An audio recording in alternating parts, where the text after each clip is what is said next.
juga hilmi. Hari ini kami akan membentangkan tentang peranan khalifah di muka bumi dengan melaksanakan konsep amar ma'ruf dan nahi munkar. Kita pergi kepada pengenalan dahulu. Allah Subhanahu Wa Taala memerintahkan kepada kaum muslimin dan muslimat untuk membentuk umat yang sentiasa melakukan dakwah dengan amar ma'ruf nahi munkar. Dalam surah Al-Imran ayat 104 ada mengatakan, "Wal takun minkum ummatun yad'una ilal khairi wa ya'muruna bil ma'ruf wa yanhauna 'anil munkar wa ulaika humul muflihun." Maksudnya, dan hendaklah di antara kamu ada segolongan orang yang menyeru kepada kebajikan, menyuruh berbuat yang ma'ruf dan mencegah dari yang munkar, dan mereka itulah orang-orang yang beruntung. Maksud amar ma'ruf dan nahi munkar, amar ma'ruf bermaksud mengajak, menyuruh dan meniru ke arah kebaikan. Dan manakala nahi munkar ialah mencegah atau menghalang daripada melakukan perkara-perkara munkar. Kita pergi kepada konsep khalifah lah. Seperti yang kita tahu, khalifah ni dia merupakan, dalam konsep Islam, dia merupakan sebagai wakil atau pengganti di muka bumi. Dengan adanya kedudukan khalifah di muka bumi ni, manusia tu khalifah lah, kena bertanggungjawab di hadapannya tentang bagaimana dia melaksanakan tugas kekhalifahannya. Oleh sebab itu, dalam melaksanakan tanggungjawab itu, manusia dilengkapi dengan pelbagai potensi seperti akal, fikiran yang memberikan kemampuan kepada manusia ini untuk berbuat demikian. Oleh sebab itu, dalam melaksanakan tanggungjawab, manusia dilengkapi dengan pelbagai potensi seperti akal fikiran yang memberikan kemampuan bagi manusia berbuat demikian. Maksudnya, kita tahu yang khalifah tu merupakan manusia, kita sendiri, untuk kita mencegah kemungkaran dan kita melakukan kebaikan. Jadi kita pergi kepada peranan khalifah dalam melaksanakan amar ma'ruf nahi munkar ialah sangat penting dalam konteks nilai Islam. Khalifah juga dia merupakan dengan kata lain adalah pemimpin atau kepala negara dalam sistem pemerintahan Islam. Dan tugasnya mencakupi tidak hanya daripada segi politik, tetapi tugasnya daripada administratif, tetapi juga pengawasan terhadap moral dan nilai-nilai agama di masyarakat.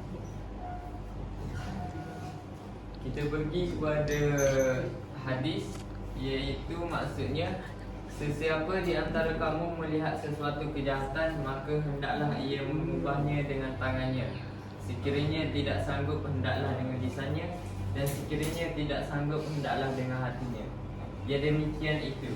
Di sini hadis ini mengatakan bahawa selemah-lemah kita untuk menanggani atau menasihati seseorang ialah dengan hati. Kita pergi kepada Baiklah, seterusnya ialah peranan khalifah kepada Allah. Yang pertama, menyembah Allah Subhanahu Wa Taala yang Maha Esa tanpa mensyirikkannya.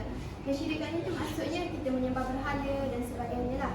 Yang kedua ialah bersyukur atas nikmat Allah Subhanahu Wa Taala dan sentiasa menggantinya dengan zikrullah. Yang ketiga ialah mematuhi segala perintah Allah Subhanahu Wa Taala serta menjaga larangannya. Seperti kita perlulah menunaikan solat 5 waktu sehari semalam dan juga menunaikan puasa di bulan Ramadan. Kebaikan mengamalkan amar ma'ruf dan nahi munkar dalam kehidupan. Yang pertama, dengan melibatkan diri dalam amar ma'ruf, kita dapat memainkan peranan dalam membantu orang lain dan memberi manfaat kepada mereka. Sebagai contoh, kita boleh memberi nasihat yang baik, mengajak orang lain untuk berbuat kebaikan atau membantu mereka yang berada dalam keadaan yang susah. Yang kedua ialah mengamalkan amar ma'ruf nahi munkar juga memperkuat nilai-nilai etika dan moral dalam diri sendiri. Dengan menghayati dan mengamalkan nilai-nilai ini, ia dapat mengembangkan sikap dan tingkah laku yang lebih baik seperti kejujuran, keadilan dan keprihatinan antara satu sama lain. Ketiga ialah amar ma'ruf nahi munkar juga dapat memperkuatkan ikatan sosial dengan berinteraksi secara positif dan memberikan perhatian kepada orang lain. Secara tidak langsung ia dapat membangunkan hubungan yang lebih baik dan mesra Ini membantu memperkuatkan solidariti dan saling tolong-menolong dalam masyarakat. Kita pergi pula kepada keburukan jika tidak mengamalkan amar ma'ruf nahi munkar, iaitu ya ayyuhan nasu innallaha azza wa jalla yaqulu muru bil ma'rufi wanhauna 'anil munkari man qabli an tad'uni fala ujibakum wa tas'aluni fala u'tiyakum wa tastansiruni fala ansurukum. Iaitu bermaksud, wahai manusia, sungguh Allah Azza wa Jalla berfirman, perintahkanlah kemakrufan dan larangan kemungkaran sebelum kalian berdoa kepadaku dan tidak aku ijabah. Ijabah di sini bermaksud iaitu kita memperpanjatkan doa kita kepada Allah Subhanahu Wa Taala, iaitu meminta doa kepada Allah Subhanahu Wa Taala. Dan sebelum kalian meminta kepadaku dan tidak aku beri, serta sebelum kalian meminta pertolonganku dan kalian tidak aku tolong. Dan di sini kita dapati bahawa 3 kesan jika kita tidak mengamalkan amar ma'ruf nahi munkar, iaitu yang pertama, doa tidak diijabah. Yang kedua adalah ketika meminta sesuatu kepada Allah, Allah tidak memberi. Yang ketiga adalah ketika meminta pertolongan daripada Allah, Allah tidak memberikan. Jadi kita pergi kepada poin kita yang last kali, iaitu macam mana kita nak galakkan umat Islam ni dalam mengamalkan amar ma'ruf nahi munkar. Jadi kita pergi kepada yang pertama. Kita macam mana kita nak galakkan orang Islam kan? Kita kena menjadi contoh yang baik kepada orang lain. Bila kita mencegah, kita tegur kawan kita kan. Jadi macam orang lain cakap, oh nampak dia ni macam kita ikut contoh dia. Dia maksudnya kita bila kita mencegah amar ma'ruf nahi munkar, orang lain tengok, orang lain pun ikut. Macam aku nak jadi macam dia lah, macam tu. Jadi setengah kita dalam mencegah amar ma'ruf, kita mencegah kemungkaran ni, kita perlulah menegur dengan kelembutan, tidak kasar dan tidak mengungkapkan kata-kata yang buruk, tetapi dengan tutur kata yang baik dan halus. Maksudnya daripada segi teguran lah. Kita tahu dia buat dosa, kita tegur lah dia elok. Kalau dia buat dosa secara terang-terangan, baru kita tegur secara terang-terangan. Sebab kalau kita nampak dia buat dosa secara bersendirian, tetapi dia tegur di khayalan orang ramai, dia dikira sebagai mengaibkan dah kiranya. Orang lain tak tahu, dia tahu. Macam tu. Jadi yang kedua, pihak kerajaan juga boleh menganjurkan program rancangan seperti da'i, cetus ummah supaya dapat menyemarakkan lagi semangat berdakwah dalam kalangan umat Islam. Yalah, bila kita tahu rancangan program seperti TV Hijrah juga membuat program da'i kan. Jadi dia dapat mengumpulkan anak muda untuk sentiasa dalam menjalankan amar ma'ruf nahi munkar. Dan tak lain tak bukanlah dalam kalangan keluarga kita sendiri, ibu bapa juga perlu memainkan peranan lah.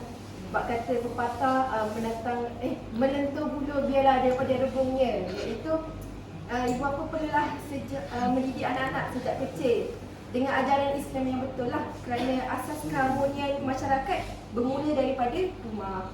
Jadi akhir sekali adalah pihak kerajaan juga boleh melakukan kempen lah, kempen-kempen yang boleh menarik minat masyarakat muda ni, terutama generasi muda sekarang lah, remaja kita ni yang mengamalkan amar ma'ruf nahi munkar.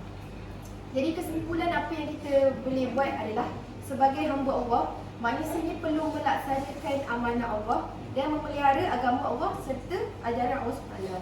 Jadi maksud amanah Allah ni adalah di mana kita ni mengamalkan amar ma'ruf nahi munkar. Sebabnya itu juga merupakan kewajipan pada diri kita sebagai bergelar khalifah di muka bumi ini. Dan yang akhir sekali adalah kita juga perlulah mengabdikan diri kepada Allah, menerusi beriman kepada Allah dan melakukan amal soleh dalam bentuk yang sempurna. Dalam bentuk yang sempurna ni kita lah, contoh dalam solat kan, kita kenalah khusyuk, kita tak boleh lah memikir benda lain. Jadi khusyuk dalam melakukan apa-apa perbuatan, dan niat kita yang satu adalah kerana Allah SWT. Jadi itu sahaja daripada kumpulan kami. Kami sudahi presentation kami dengan wabillahi taufiq wal hidayah. Wassalamualaikum warahmatullahi wabarakatuh.